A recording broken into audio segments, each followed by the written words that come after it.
Hello guys, magandang araw. Welcome back po muli sa ating channel. I-feature naman natin itong isang foreclosed property.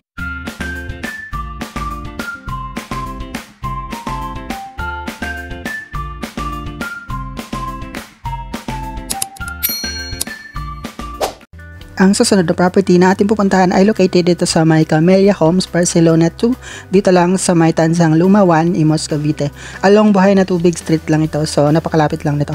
Nandito tayo ngayon sa Buhay na Tubig Street. Tapos, along the way lang dito ang pinaka-entrance ng subdivision. Yan, sundan nyo lang ating biyahe kung hindi kayo kabisado dito sa area. Ito ay galing sa may Patindig Araw na crossing, sa may Mercury Drag dito sa may Buhay na Tubig. Tapos, doon tayo papunta palabas ng MCI. Along the way dito yung papasok ng subdivision. Maraming camellia dito, pero dito tayo sa may Camellia Phase 2. Ito ang location nitong property. Sa labas kasi yung Phase 1. Yung Phase 2 is medyo sa loob lang siya ng konti. Parang gitna siya.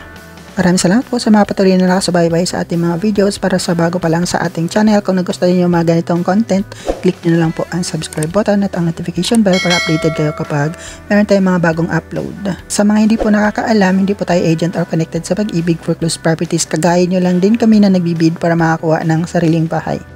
May nag-comment po sa ating previous vlog pa shoutout daw. So shoutout kay Kois John D. Maraming salamat po sa suporta at panonood sa ating mga vlogs. Straight lang natin itong kalsada hanggang makarating tayo doon sa pinaka-entrance ng subdivision. Let's go!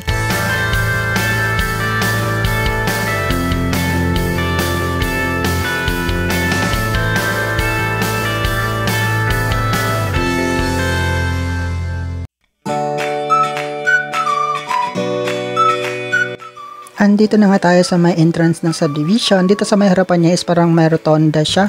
Tapos, meron dito mga tinda-tindahan sa labas. May dali din dito, kaya hindi problema pag nag-grocery kayo ng mura. Ayan, ito ang Camellia Barcelona 1. Tapos, yung sa loob yung Barcelona 2. Ayan, bali, itong kalsada, pagpasok natin sa main gate, diretsuhan lang natin siya. Tapos, liliko tayo doon pakaliwa. Andoon located itong Barcelona 2. At ang location naman ng unit ay parang perimeter house siya. So, parang dulo siya ng boundary ng subdivision. Hindi naman siya ganun kalayo. Makikita nyo siya mamaya. At hindi din naman ganun kabago itong bahay. Mukhang luma na din siya. At yun lang, makikita nyo siya mamaya. Dito, maraming humps. Kaya kailangan mo magdahan-dahan. Lalo na kapag low ground clearance yung sasakyan mo. Kasi sasayad siya. Diba? Napakalagay kasi ng humps nila dito. Kaya hindi ka din basta-basta makapagpabilis ng takbo dito kasi tataob ka sa humps. Diba? Hindi naman siya ganun kalayo din mula dito sa labasan at marami din dito mga tricycle na bumibiyahe kaya walang problema.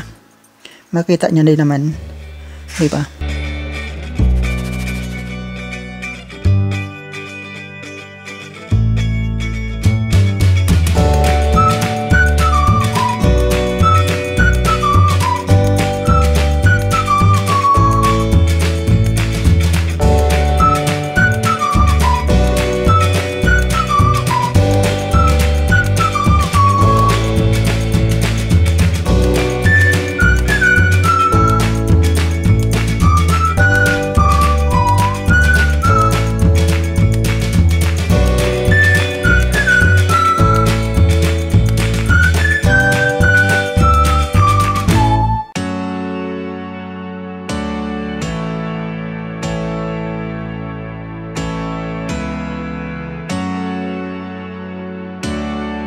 Ayan, dito may madadaanan tayong tulay. Pag akyat natin dito, makikita natin yung gate ng Barcelona 2. Ito yung phase 2 nila. Pagpasok natin dito sa gate, kakanan lang tayo dito.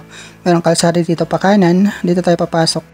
At ito na yung pinaka-block number ng property. Hanapin na lang natin dito yung pinaka-lot number niya.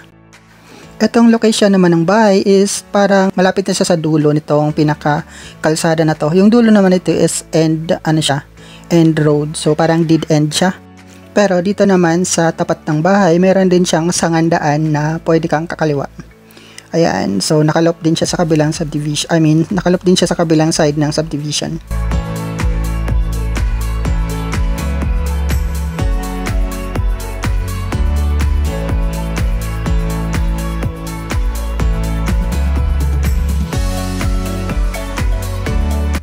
Ito na pong location ng property. Ito lang siya sa may kanan. Yan, yung kulay pink na bahay. Ito yung may pink na balde sa harapan. Ayan, medyo bukas itong bahay kaso lang may aso kaya hindi ako nakapasok sa loob. Baka makagat ako ng aso. Hindi ko alam kung kaninong aso yung nilagay sa loob parang pinabantayan yung bahay. Makita niyo siya. Yung kalsada nga niya dito sa harapan is medyo makitid na kasi end road naman itong dulo. Pero dito sa kaliwa naman ay meron naman siyang option na pwedeng dumaan dito papuntang main road palabas ng gate. Or pwede din naman straight lang itong dinaanan ko papasok papunta dito. Ito yung kaharap niya na bahay, corner lot siya, at ito yung kalsada pa kaliwa. Ito naman yung kalsada na didaanan ko.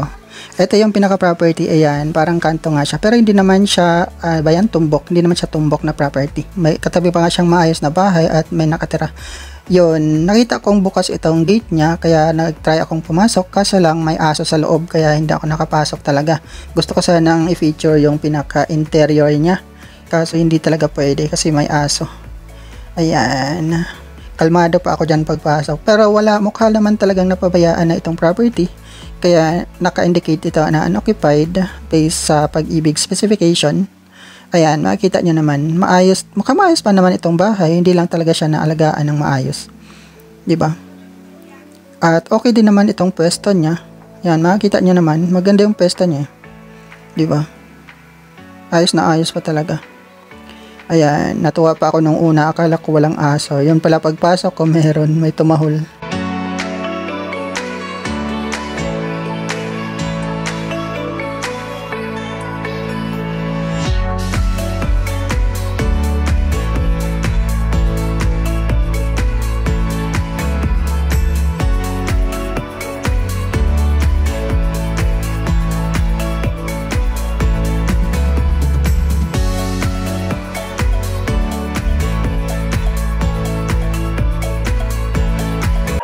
Ayan nga po yung aso.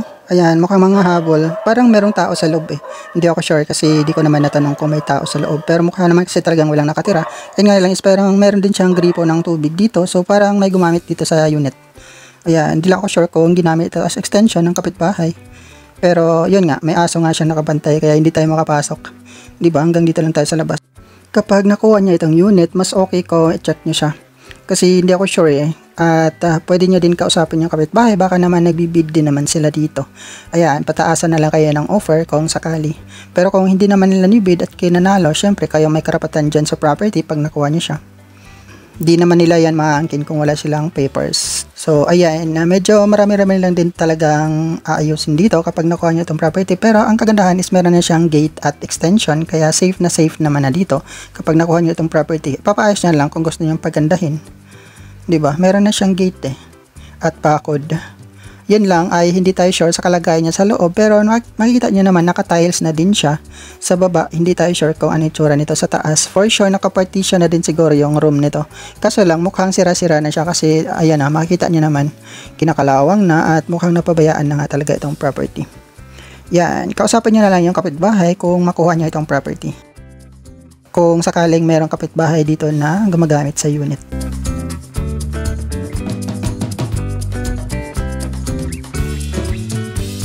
Itong property available sa first public auction under trans number OPA 1510014. Ang period of acceptance ng inyong bid offer is from February 10 to 14 and then ang opening of bid offers is on February 17. Ito ang property number 815-2412180-176. Ang property location is at Block 1, Lot 23, Camellia Homes, Barcelona 2, Tanzang Luma 1, Imus, Cavite. Ito ay isang townhouse na may lot area na 50 square meter at ang floor area is 42 square meter.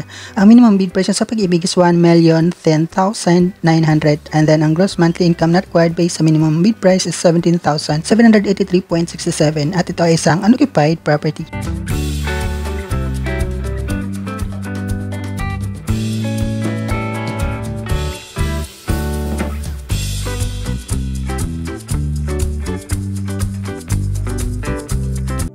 Ayun lang, pauwi na ako. Dito ko na lang tatapusin itong video. Maraming salamat sa panonood. Hanggang next time po muli.